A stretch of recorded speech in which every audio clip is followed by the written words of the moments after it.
So today we're going to be going over a suitcase deadlift. It's a deadlift variation where the weight is on your side, the way that you would hold a suitcase.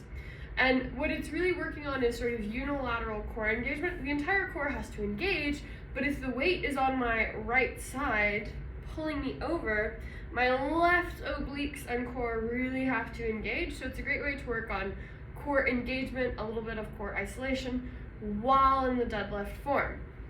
So remember, with the deadlift, the variation that we're doing today, you're gonna have a soft bend in your knees, and you're gonna focus on the hips going backwards while your knees stay relatively fixed, and you're keeping the spine rigid. So I don't wanna see any of this round and reach through your spine. Think about locking your ribs down, like cough, to close the rib cage, and then you're gonna keep that rigid engagement when you perform the deadlift. So what it looks like with weight is you're gonna get into deadlift position. Do not hold the weight out here. That'll be really hard on your shoulder.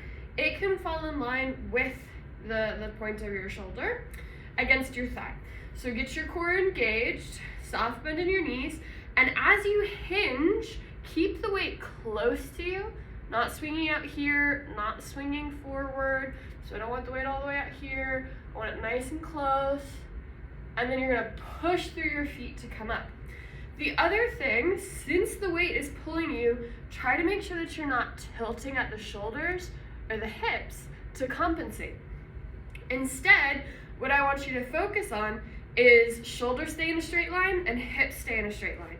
So if I put a soft bend into my knees and I hinge, it's like I'm not even holding a weight at all. Everything is square and in line, so that I'm really making sure that everything's engaged and I'm not tilting. So really see if you're gonna focus on not tilting into the weight as you hinge and not tilting away from the weight as you hinge. Everything staying engaged. You can extend your other arm to give yourself reference to make sure that everything is even.